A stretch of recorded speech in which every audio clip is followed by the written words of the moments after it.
माझ्या गोष्टीचं नाव आहे गणिताचे महत्व। एका गावात एक मुलगा राहत होता, त्याचं नाव समीर होतं।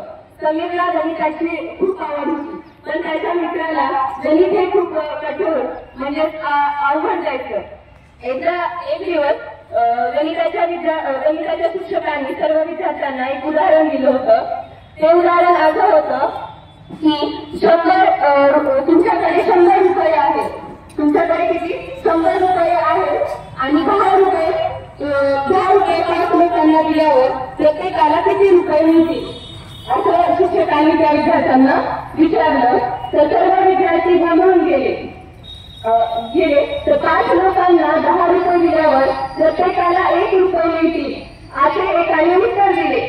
पण समीरने शांतपणे विचार केला आणि त्याने उत्तर दिलं की प्रत्येकाला 2 रुपये मिळतील।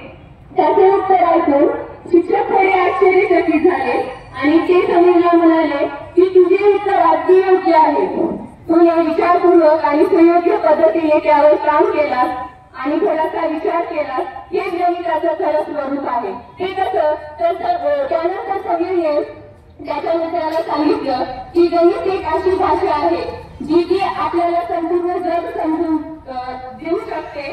तर त्यात माप, तर्क, प्रमाण आणि प्रमाणे यांचा विचार करून आपण कुठलीही गोष्ट करू शकतो।